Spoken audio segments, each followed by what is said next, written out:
여러분 준고교에 다닐 때 조선시대 왕들의 이름을 외워보았을 것입니다. 태정태세, 문단세. 그래서 열심히 앞에 단어만 열심히 외웠던 거죠. 참 머리 나쁜 사람 외우기 힘들 정도로 열심히 외웠던 기억이 있습니다. 그런데 그 왕들 이름들 중에서 특별한 이름이 있습니다. 어떤 사람들이죠? 왕의 이름이 아닌, 즉 종이나 조가 아닌 군이라는 이름을 가진 사람이 있습니다.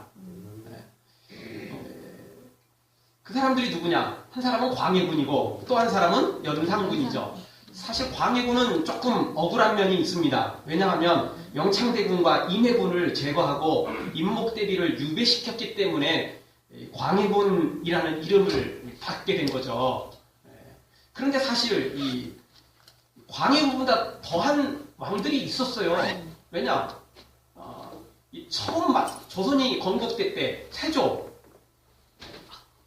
그리고 정조, 이때는 정말 형제들 죽이고 왕자의 난이라고 말해서 진짜 난리법석도 아니었잖아요. 근데 그런 사람들은 군도 아니잖아요. 근데 광해군은 조금 억울한 면이 좀 있죠. 물론 형제를 죽이긴 했지만 그거야 광해군만 그런 건 아니니까 조금 억울한 면은 있습니다. 결국에 이제 광해군 같은 경우는 서인과 북인 사이에 벌어진 이 정치적인 이념 때문에, 갈등 때문에 희생양이 됐다라고 말할 수 있겠죠. 그러나 누구든지 다 공감하는 사람이 한 사람이 있습니다. 그게 누구죠? 연산군이라는 사람입니다. 이 연산군은 신진사류를 죽이는 무오사를 일으켰고 생모 윤씨의 폐비에 찬성했던 윤필상 등 수십 명을 죽였습니다. 경연을 없애고 사관원을 폐지하는 등 이 장육수라는 기생에 빠져가지고 완전 폭군이 되었습니다. 이 장육수라는 사람도, 이 여자도 대단하죠. 원래 결혼을 했어요.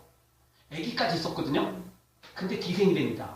근데 또 그런 사람이 또 왕을 완전히 사로잡으니까 참 이 여자도 참 대단한 여자이긴 합니다. 근데 이런 여자에 빠져가지고 연산군은 완전히 폭군이 되고 말죠. 정말 인간 같지도 않는 모습을 보여주게 됩니다. 그러니 연산군은 당연히 이렇게 중종 반정에 의해서 폐위되고 말죠. 아까 이야기했던 것처럼 광해군은 조금 논란의 여지가 있고 또 희생양이 된 것도 있지만 연산군은 누구든지 다 찬성을 하고 누구든지 다 공감을 할 것입니다. 왕이었지만 왕답지 않았기 때문이죠. 그래서 그 이름을 완전히 제거할 수는 없죠. 그렇죠? 왕으로 즉위를 했기 때문에, 왕으로 또 살았기 때문에 그걸 역사를 지울 수는 없잖아요. 대신 왕의 이름을 바꿔버리는 거죠. 그래서 연산군 이렇게 해가지고 그 이름을 좀 욕되게 하는 거죠. 왕은 왕이지만 우리는 그 사람이 왕으로 즉위한 그 기간을 우리는 특별한, 그래서 특별 대우를 해주는 게 아니라 그 기간은 우리가 부끄러운 기간이었다. 이렇게 인정을 해버리는 것이죠. 당연한 거 아닙니까? 그렇게 해야 됩니다. 그래야 정말 후대에도 이미 죽은 사람 어떻게 해볼 수도 없겠지만 그럼에도 불구하고 그렇게 할 때 또 그 후대 사람들이 함부로 이렇게 날뛰지 않겠죠. 이런 사람들이 함부로 나서지 못하게 되겠죠. 왜냐하면 그 후에 너무나 부끄러우니까. 지금으로부터 500년 전인 1517년 종교개혁이 일어났습니다.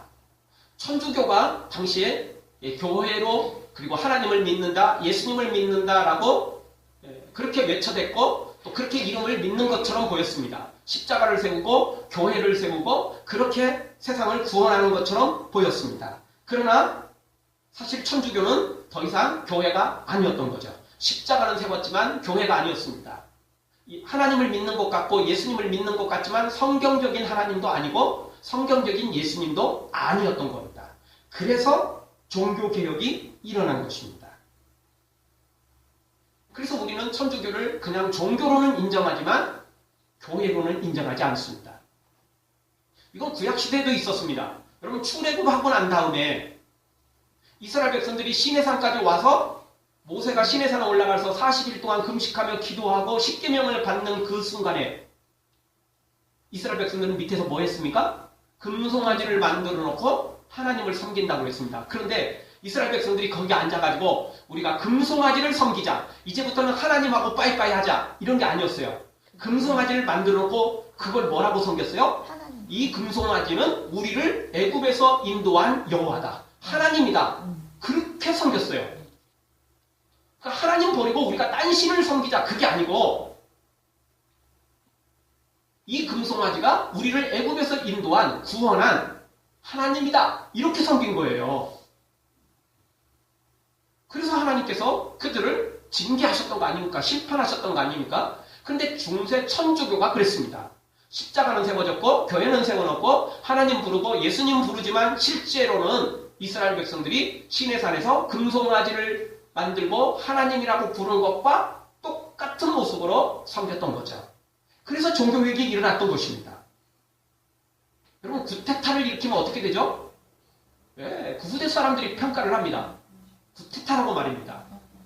그러나 그 누구도 이 중종 반정, 즉 연산군을 몰아내고 중종이 왕위에 오른 걸 구테타라고 말하지 않습니다. 그것은 마땅한 것이었습니다. 안 하는 게 문제예요. 안 하는 게. 안 하는 게 자신들한테도 부끄러운 거고 후손에게 부끄러운 거고 모두에게 부끄러운 것입니다. 마땅히 해야 될 일을 한 것입니다. 종교개혁은 이와 같습니다. 여러분 왜 종교개혁을 할 수밖에 없었습니까? 이유가 있는 겁니다. 구테타를 일으킨 게 아니고 마땅히 할 수밖에 없었던 이유. 그 이유를 우리가 잠깐 한번 좀 살펴보도록 하겠습니다. 자, 교황의 모자를 보죠. 빨간 옷을 입은 모자의 내용, 모양을 좀 보십시오. 자, 왼쪽은 가나안 신, 다곤 신입니다. 가나안에 있는 다곤 신이죠. 근데 모자 모양이 똑같죠? 가운도 똑같죠? 칼라만 다릅니다. 흑백이고 칼라냐만 다를 뿐이지 똑같습니다. 교황의 모자 똑같죠? 이 메소포타미아의 이 다곤신 똑같습니다. 뭐죠? 저 가문이 물고기 모양이에요. 물고기 모양의 형상을 이렇게 담고 있는 겁니다. 똑같습니다. 하나도 틀릴 거 없어요. 자, 이 교황의 이 전례용 관이거든요. 뭐 글자가 쓰여 있는 것도 이제 문제가 되긴 되지만 여기서는 3층으로 되어 있죠, 관이. 근데 힌두교에도 3층 관입니다. 교황의 행렬, 파라오의 행렬과 틀리질 않습니다. 여러분 성경에 보면 선악을 구분하는 대표적인 두 상징이 있습니다. 하나는 양, 하나는 용 또는 뱀이죠. 그래서 양은 예수님을 상징하고 용은 사탄을 상징하는 거죠. 그런데 이 교황상 바닥에 뭐가 있습니까? 뱀이 있습니다.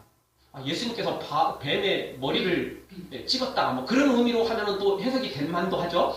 근데 교황이 뱀의 머리를 누르고 있는 건 아니죠.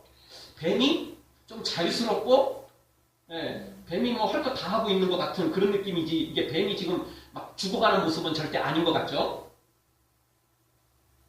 여기서도 교황 앞에 있는 용입니다. 자, 여기까지만 해도 뭐, 아이고, 뭐, 찍었으니까 뭐, 그럴 수도 있겠다라고 싶지만, 자, 바티칸 성당의 물패, 한 중앙에 아주 중요한, 이런 데는 보통 로고를 또 중요한 어떤 심플을 여기다 만들어 놓죠.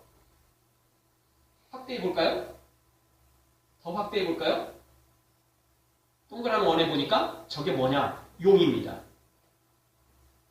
용을 저기다 왜 그려놨을까요? 바티칸 성당에 그것도 가장 문 앞에 정면에 보이는 아주 중요한 자리에 왜 용을 그려놨을까요? 교황청 건물에도 용 그림이 있습니다. 용 그림이죠? 한두 개가 아닙니다. 피우스 5세는 교황과 하나님은 같은 존재이므로 그는 하늘과 땅의 모든 권세를 가졌다. 이렇게 말했습니다. 교황과 하나님이 틀리다고요? 똑같다는 거예요. 권위가 똑같아요. 위치가 똑같아요. 근데 이게 어떻게 성경적인 하나님이고 성경적인 교황입니까? 그럴 수 없죠? 절대 그럴 수가 없습니다. 교황과 하나님이 똑같은 존재인데 이게 성경적이지 못하죠. 자, 이번에는 우리가 보통 전시안이라고 말하죠. 모든 것을 볼 수 있는 눈입니다. 저 왼쪽을 보면 피라미드가 있고 그 위에 눈이 그려져 있는 거죠. 저게 보통 전시안이라고 말합니다. 근데 저 전시안의 그림은 미국 돈인 달러에도 들어있습니다. 이스라엘의 이게 다윗의 별이라는 건데 다윗과 연결된 건 아니고 다윗이 이런 별을 만든 건 아니고 그냥 이스라엘이 상징하는 별 중에 하나입니다. 근데 이 별 한가운데도 뭐가 있죠? 눈이 있습니다. 이교 우상 숭배자들의 눈, 지혜의 눈이라고 해서 이런 눈들이 이 종교의 그림에 많이 들어 있습니다. 그런데 이 성당의 강대상에도 이 눈이 들어 있습니다. 한가운데 눈이 보이죠? 피라미드 보이고 삼각형. 불교에도 이 눈이 있습니다. 신기하죠? 이런 게 왜 있을까? 사람 얼굴을 그리는 것도 아니고 눈 하나 이렇게 들어놓은 그런 걸 왜 그려놨을까? 근데 이게 참 종교마다 다양하게 들어있죠? 신기하죠, 이게? 불교의 그림이거든요? 오른쪽 창, 오른쪽 맨 그 가운데, 맨 오른쪽, 역시 피라미드가 있고, 눈이 있고, 그 다음에 이렇게 다 그려져 있는 거죠. 그게 뭐냐면 태양의 열기입니다. 태양상을 상징하는 거죠. 여기는 다 들어있습니다. 불교에도 신기하게 이런 것들이 다른 종교에 들어있던 이런 것들이 한꺼번에 다 포함되어 있죠. 종교마다 비슷비슷한 것 같으죠. 전혀 관계되지 않을 것 같은데 이런 것들이 있습니다. 카톨릭과 불교의 유사점이 상당히 많습니다. 성직자들이 결혼을 하지 않죠. 수녀가 있고 여승이 있고 묵주가 있고 염주가 있습니다. 마리아 우상이 있고 부처 우상이 있죠. 향을 피우잖아요, 또. 그 다음에 스카폴라와 부적이라는 게 있습니다. 불교 부적 유명하잖아요. 우리나라도 뭐 옛날 사람들 다 부적 하나씩 베개 밑에 심지어 속옷에도 그런 부적들을 막 한 번씩 다 사보고 뭐 끼워 넣고 뭐 이런 저 어르신들 많죠. 근데 불교에도 이 스카폴라라는 부적이 있습니다. 무엇인 줄 아십니까? 저런 그림입니다. 저 부적, 굉장한 힘입니다. 저 종이 한 장으로 재앙을 막고 복을 부른다고 말합니다. 우리가 한 말이 아니고 천주교에서 한 말입니다. 맨 밑에 보면 이것을 메고 죽는 사람은 지옥의 별을 원할 것이다. 대단한 부적이죠. 대단한 부적입니다. 이게 바로 불교의 또 천주교의 모습들입니다. 자, 이 천주교 이것 말고도 이 자료들이 많이 있습니다. 올해만 있는 건 아니고 내년도 있으니까 또 살펴보도록 하고 천주교답지 않았기 때문에 즉 교회답지 않았기 때문에 종교개혁을 일으킬 수밖에 없었어요. 정상적인 교회로 갔다면 왜 했겠습니까? 그리고 또 그렇게 했다 할지라도 정상적으로 됐다면 종교개혁을 일으켜도 안 되고 일으킬 수도 없고 그런 거 아니겠습니까? 그런데 교회답지 못했어요. 십자가는 세웠고 교회는 세워놓고 하나님의 이름 부르고 예수님의 이름은 부르지만 성경하고 전혀 틀려요. 이방 종교하고 너무나 똑같은 것들이 많아요.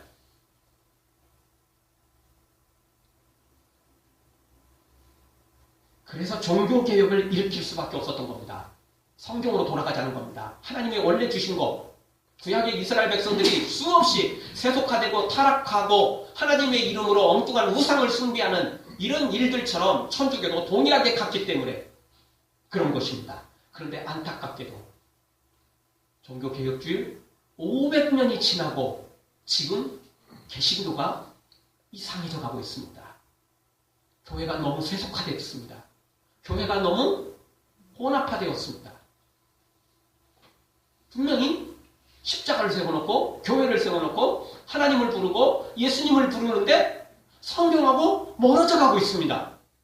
예수님의 말씀과 똑같죠. 인자가 올 때 믿음을 가진 자를 보겠느냐. 예수님이 탄식하셨습니다. 세상에서 예수님 재림할 때가 다가오면 믿음이 없어진다는 거예요.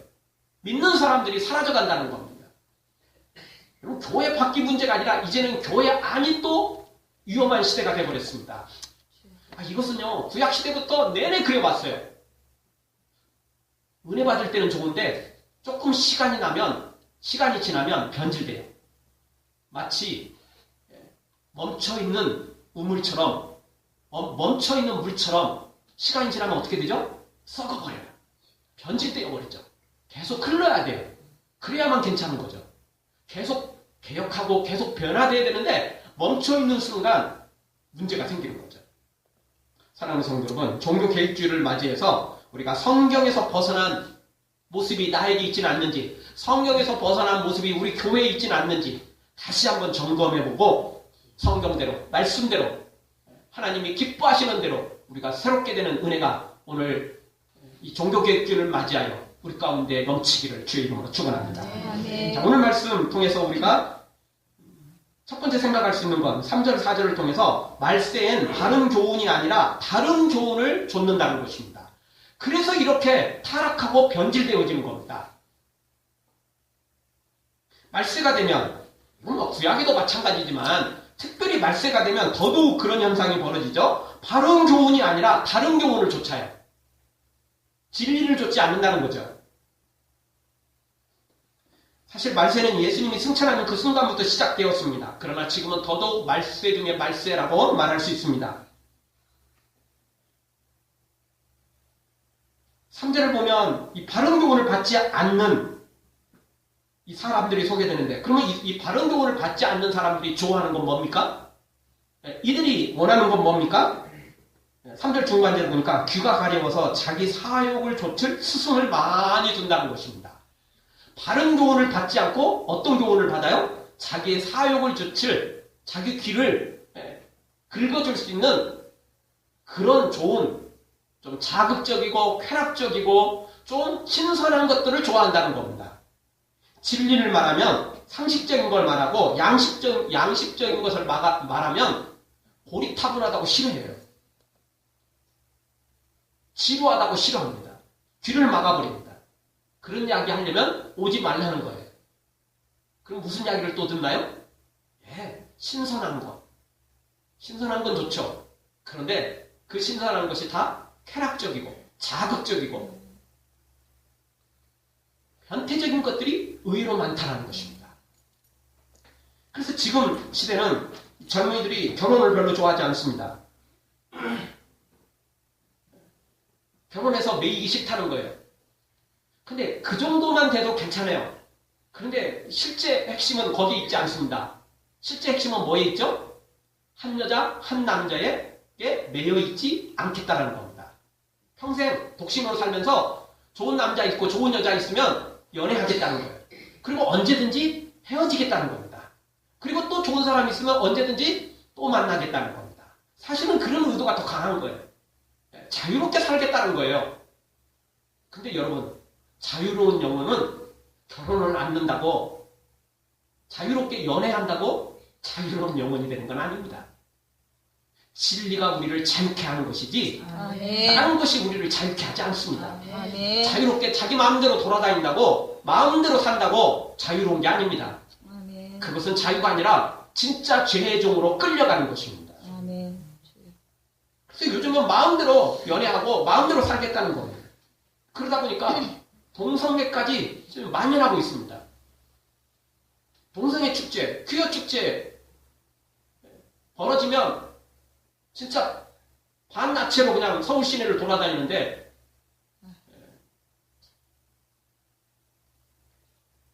좀 정치적인 이야기 같지만 서울시장 진짜 정말 대책 없는 사람입니다. 남들이 그렇게 하는 것은 좋을지 모르지만 지금 당장 서울시장도 자기 자녀가 그렇게 반나체로 돌아다니면서 동성끼리 결혼하겠다고 찾아오면 과연 지금처럼 그렇게 서울 광장을 내주고 그럴지 모르겠습니다. 시대가 그렇게 돼가고 있습니다. 심지어 동물과 관계를 하는 수간이 일어나고, 유럽에서는 동물과 결혼을 합니다. 진짜 미친 시대죠. 미쳐가고 있습니다, 사람이. 미쳐도 곱게 미쳐야 되는데 제대로 미치고 있어요. 그런 시대가 돼가고 있습니다. 여러분, 우리나라도 이게 몇십 년 지나고 나면 이렇게 될 확률이 의외로 많다는 겁니다. 지금도 수시로 국회에 청원을 해서 법을 개정시키려고 하잖아요. 그 법이 통과하면 저처럼 이런 설교하는 사람은 걸립니다. 벌금 내든지 잘못하면 감옥 가야 됩니다. 동성애 안 된다. 성경이 불법이라고 말했다. 죄라고 말했다. 이 말하는 것도 걸리게 됩니다. 그 법이 통과됩니다. 종교의 자유는 보장해야 되죠. 그래서 뭐 자기들끼리 하는 거에 상관은 없습니다. 저도 뭐라고 할 수 없죠. 성경적으로 말은 하지만 어떻게 할 수는 없습니다. 그러나 그걸 대외적으로 하는 것은 좋지 못하죠. 그래서 여러분 요즘에는 마음대로 전도도 못 하잖아요. 그냥 막 집 두드려가면서 마음대로 못 하잖아요. 본인이 거부를 하면 강제로 할 수는 없어요. 그렇잖아요. 근데 신기하게 법은 또 그렇게 만들려고 합니다. 그거는 그런 법을 통해서 교회를 핍박하고자 하는 그 사탄의 계략이 거기에 숨겨져 있다고 말할 수밖에 없는 거죠. 어쨌든 다시 돌아와서 이렇게 세상이 자기가 좋아하는 것을 듣기를 원합니다. 근데 그것들이 다 자극적이고 쾌락적이고 변태적인 것들이 많다는 거예요. 상식적이질 않아요. 평범하지 않아요. 그러다 보니까 지금 우리나라 세계에서 에이즈가 지금 제일 많아지고 있습니다. 속도가요 그렇게 많아지고 있어요. 그거 선천적이다 뭐 여러 가지 이야기가 있지만 여러분 우리나라에서 지금 에이즈가 굉장히 확산되고 있지만 여성들은 별로 없습니다. 대부분 남성들입니다. 이유는 뭐냐? 동성애에서 나오는 거거든요. 동성애자들은 말합니다. 동성애하고 에이즈하고 관계없다. 그런데요 여자들은 거의 안 걸려요 지금. 남자들이 대부분입니다. 왜죠? 당연히 동성애에서 나오는 거거든요. 동성애에서 동성끼리 성관계에서 나오는 거거든요. 그 남자들이 그게 딱 걸리는 거거든요. 시대가 이렇게 돼가고 있습니다. 4절 하반절에 보니까 4절에 보니까 이 진리에서 돌이켜 허탄한 이야기를 좋아하는 시대가 된다는 겁니다. 쓸데없는 이야기를 좋아하죠. 진리보다는 꾸민 이야기, 잡설을 더 좋아합니다. 진리를 말하면 고리타분하다는 거예요. 그런 이야기 하지 말라는 거예요. 그러면서 무슨 이야기 좋아합니까? 허탄한 이야기를 좋아해요. 특별히 요즘 청소년들은 연예인들 이야기 모르면 왕따 당하는 경우가 많습니다. 여러분 연예인들 이야기가 뭐가 그렇게 중요하나요?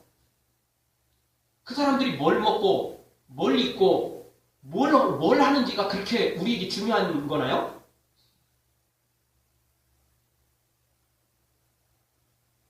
지나가는 이야기가 될 수는 있겠지만 어떤 잠시 잠깐의 어떤 이슈거리는 될 수 있겠지만 그것이 우리 인생에 좌우하지 않습니다. 그것이 우리 인생의 하등에 유익할 건 없습니다. 그냥 있어도 그만, 없어도 그만인 것입니다. 근데 문제는 뭐 그런 것에 관심을 갖는다고 죄가 되는 건 아니고 문제는 그것에 관심을 갖는 바람에 진리는 소홀히 한다는 거예요.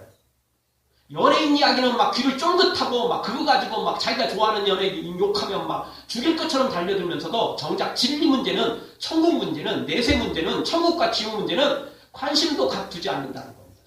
그러니 문제죠. 그러니 문제죠. 그래서 성경 디모데전서 4장 7절은 망령되고 허탄한 신화를 버리고 오직 경건에 이르기를 연습하라. 아멘. 우리에게 그렇게 말씀해주고 있는 것입니다. 아멘. 이번에 옛날에 한 노예가 자기 주인이 죽은 것을 보고 슬퍼하고 있었답니다. 그때 어떤 사람이 그 노예에게 주인이 천국에 갔느냐고 물었답니다. 어떻게 생각하느냐고. 그러자 이 사람은, 이 노예는 그렇게 말했답니다. 우리 주인은 평소에 어디를 읍내를 가거나 또는 어디 나들이를 가거나 이럴 때는 며칠씩 준비를 했습니다. 그러나 우리 주인이 천국을 가기 위한 준비를 했다는 것은 들어보지도 못했고 보지도 못했습니다. 그렇게 말을 했다는 것입니다. 그렇습니다. 지금 이 순간에도 수많은 사람들이 잘 먹고 잘 살기 위해 고민하고 또 잘 놀기 위해서 신나고 재밌고 쾌락적인 것을 따라가지만 정작 진리는, 영혼의 문제는, 천국의 문제는, 지옥의 문제는 관심도 두지 않습니다. 그런 시대가 되어가고 있다는 겁니다. 중세 천주교 시대도 마찬가지고, 그리고 출애굽을 했던 이스라엘 백성들이 시내산 밑에 있을 때도 마찬가지입니다.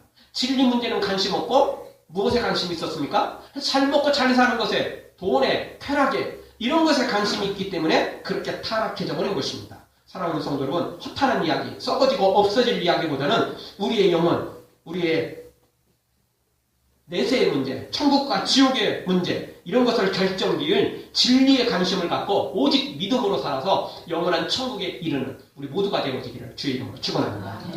두 번째 주시는 말씀은, 그렇다면 이런 말세에 이렇게 위험한 이때 우리는 어떻게 살아야 하냐는 겁니다. 우리는 세상과 달리 구별된 삶을 살아야 됩니다. 특별한 삶을 살아야 된다는 것입니다. 그것이 오늘 성경에 우리에게 주시는 말씀입니다. 5절을 보십시오. 자, 그러면 우리는 어떻게 살아야 됩니까? 어떻게 우리를 개혁시켜야 되고 어떻게 우리가 해야 타락하지 않고 세속화되지 않고 혼합화되지 않게 됩니까? 첫 번째 주시는 말씀은 모든 일에 근신해야 된다는 거죠.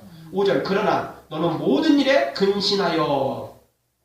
근신하라는 이 말은 헬라어로 네포라는 단어입니다. 이 네포라는 단어는 뭐냐면 술 취하지 않고 정신을 차린다는 그런 의미를 담고 있습니다.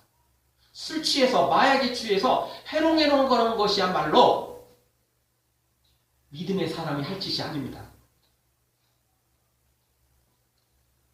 구름에 달가듯이 무엇인지도 모르고 그렇게 살아가는 것이야말로 하나님의 사람들이 해야 될 것이 아닙니다. 하나님의 사람들은 분명하게 살아야 됩니다. 확실하게 살아야 됩니다. 구별된 삶을 살아야 됩니다. 그런데 시대가 갈수록 두루뭉실하죠. 그냥 좋은 것이 좋다고 말합니다. 제가 여러 번 강조합니다. 좋은 것이 좋은 게 아닙니다. 옳은 것이 좋은 겁니다. 좋은 게 좋은 거야 하면서 그냥 다 넘어가는 거, 그거 좋은 거 아닙니다. 옳아야 됩니다. 바라야 됩니다. 그래야죠. 왜 좋은 게 좋은 겁니까? 그 좋은 것이 세상 모든 사람들에게 좋은 거라면 그나마 좀 봐줄 만하죠. 근데 좋은 게 좋은 것이다라고 말하는 것은 대부분의 100이면 100. 누가 좋은 거죠? 자기들끼리. 끼리끼리 좋은 거죠. 자기들끼리만 좋은 거예요. 남들한테는 손해예요. 피해죠. 좋은 게 좋은 거다 말하는 대부분의 것들은 다 끼리끼리 좋은 거죠. 그래서 성경은 말합니다. 좋은 게 좋은 게 아니라는 거예요. 바른 게 좋은 겁니다. 그러려면 오늘 성경대로 근신하며 살아야 됩니다. 해롱해롱 하지 말고, 술 취하지 말고 정신 바짝 차리고 깨어서 기도하며 말씀 위에 굳게 서서 살라는 것입니다. 그것이 오늘 성경이 우리에게 가르쳐 주시는 것입니다. 사랑하는 성도 여러분, 술 취하지 말고 해롱해롱 하지 말고 정신 바짝 차리고 근신해서 신중하게 말씀대로 살아가는 우리 모두가 되어지기를 주의 이름으로 축원합니다. 또 우리가 세상 사람과 달리, 그리고 심지어 교회 안에 있는 사람과 신앙 없는 사람과 달리 우리가 살아야 되는, 구별된 삶을 살아야 되는데 어떻게 살아야 됩니까? 5절 중반절, 고난을 받으며 살아라는 겁니다. 5절 중반절, 고난을 받으며. 현대 교인들은 영광을 너무 좋아합니다. 찬송가에 나와 있는 존귀 영광 모든 권세 주님 홀로 받으소서, 멸시천대 십자가는 제가 지고 가오리니 이름 없이 빛도 없이 감사하며 섬기리라. 찬양 가사는 그렇지만, 그리고 그 찬송을 부르긴 하지만 실제로는 어떻죠? 십자가는 예수님이 지셨으니까 영광은 우리가 취하겠습니다. 이런 겁니다. 빛도 없이 이름도 없이 섬기겠습니다. 아니요. 그런 것들은 다른 사람들이 하는 거고, 내가 섬겼으면 좀 이름 좀 내주세요. 내가 좀 충성했으니까 좀 알아주세요. 이렇게 말하는 거죠. 그래서 세상에서도 3D 업종이 있지만 교회 안에도 3D 업종이 있다는 거죠. 주방에서 일하는 거, 운전으로 봉사하는 거, 또 유초등부, 중고등부 교사로 일하는 거 싫대요. 교회 안에 3D 업종이에요. 그런 거 싫대요. 그냥 다. 그러니까 폼나는 거, 이런 건 좀 봉사를 하겠는데, 아이고 집에서도 맨날 설거지하고 그냥 고생인데 교회까지 와서 또, 그럼 속된 말로 손은 누가 키웁니까? 해야죠. 고난을 받으라는 겁니다. 바울은 뭐라고 말합니까? 그리스도의 남은 고난을 내 몸에 채우겠다라고 고백합니다. 우리도 그런 고백을 해야 됩니다. 이렇게 고난의 길을 걸어갈 때, 십자가의 길을 걸을 때 천국의 영광이 주어지는 것입니다. 천국의 면류관이 주어지는 것입니다. 천국의 상급이 주어지는 것입니다. 지금 영광스럽게 살고, 지금 막 대접받고, 지금 이름 내고, 그러다가 나중에 쪽박 찹니다. 그러다가 천국은커녕 지옥에 떨어질 수도 있습니다. 그래서 성경은 고난을 받으라고 말합니다. 예수님은 분명히 말씀하셨습니다. 나를 따라오려든 자기를 부인하고 자기 십자가를 지라는 거예요. 아멘. 그거 버리고 따라오지라고 하지 않았습니다. 자기 쾌락을 즐기며 자극적이고 이런 모든 즐거운 거 신나는 인생 살다가 그러면서 십자가는 버리고 이렇게 따라오라고 하지 않았습니다. 자기를 부인하라고 했습니다. 그리고 십자가를 지고 따라오라고 했습니다. 바로 고난을 받지 않으면 십자가의 길을 걷지 않으면 우리는 천국으로 갈 수가 없습니다. 그 길은 지옥의 길입니다. 심판과 재앙의 길인 것입니다. 온전히 십자가 길로만 걸어갈 때 천국으로 향할 수 있는 것입니다. 사랑하는 성도 여러분, 고난도 두려워하지 말고 우리가 진리를 말하기 때문에 우리가 하나님의 말씀을 선포하고 거룩하게 살아야 되기 때문에 고난받는다 할지라도 비난을 받는다 할지라도 손가락질 받는다 할지라도 그 고난 두려워하지 말고 오직 말씀대로 믿음대로 살아가기를 주의 이름으로 축원합니다. 세 번째, 우리가 구별된 삶을 살아야 되는데 어떻게 살아야 됩니까? 5절 중반절 전도인의 일을 하며 전도인의 일을 하라는 겁니다. 복음을 전하는 것 절대 멈춰서는 안 됩니다. 여러분, 예수님께서 우리에게 마지막 주신 사명이 무엇입니까? 너희는 모든 족속으로 제자를 삼고 아버지와 아들과 성령의 이름으로 세례를 주고 내가 너희에게 분부한 모든 것을 가르쳐 지키게 하라는 것입니다. 복음을 전하는 것입니다. 그럴 때 예수님이 뭐라고 말씀하셨습니까? 그렇게 할 때 내가 세상 끝날까지 너희와 함께 있겠다라고 말씀해 주신 것입니다. 마지막 승천하기 전에도 예수님 뭐라고 말씀하셨습니까? 너희가 성령의 권능을 받고 예루살렘과 온 유대와 사마리아와 땅 끝까지 이르러 증인의 삶을 살라고 말씀해 주셨습니다.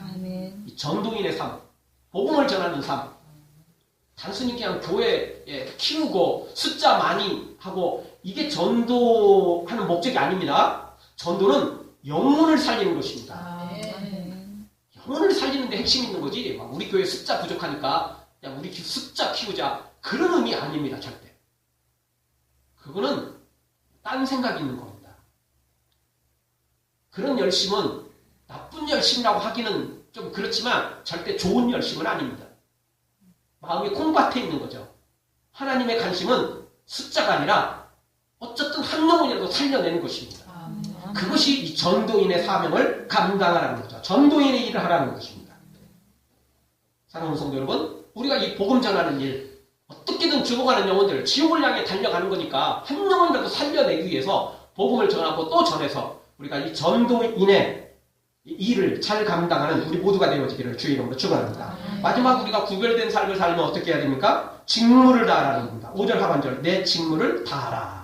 직무를 다하라는 것입니다. 여러분, 이 5절에 있는 내용은 다 명령형으로 되어 있는 것입니다. 끝분에 직무를 다했으면 좋겠다? 아니에요. 직무를 다 하라. 명령입니다. 이거 해야 돼요. 선택이 아니고 필수예요. 이렇게 할 때 천국 가고 이렇게 할 때 상급 받는 거예요. 이렇게 하지 않으면 구약에 이스라엘 백성들이 시내산에서 금송아지 만들었던 것처럼 중세 천주교가 변질됐던 것처럼 그렇게 우리도 변질되어 간다는 거예요. 이 일을 안 하니까 그러는 거예요. 그래서 십자가는 세웠지만 교회는 세워놨지만 하나님 예수님 이름은 부르지만 자기들끼리 그냥 놀고 즐기고 그냥 먹고 마시고 이러니까 교회가 타락하는 거예요. 이러니까 교회가 세속화되고 혼합화되는 거죠. 그럼 교회가 구별된 삶을 이렇게 근신하고 고난을 받고 전도인의 일을 하며 직무를 다 감당할 때 끝까지 말씀대로 하나님 앞에 바로 설 수 있게 되는 것입니다. 고린도서 4장 2절, 맡은 자들의 구할 것은 충성이라는 것입니다. 헌신해야 됩니다. 충성해야 됩니다. 그런데 그보다 더 중요한 건 바르게 충성해야 됩니다. 자기 열심 갖고 충성하는 게 아니고 엉뚱한 열심 갖고 충성하는 게 아니고 연불 매는 것에는 관심이 없고 잿밥에 관심이 있으면 안 되는 거죠. 바르게 충성해야 됩니다. 주님의 일을 하겠다는, 이 영혼의 일을 하겠다는, 거룩한 일을 하겠다는 그런 일로 우리의 직무를 감당해야만 되는 것입니다.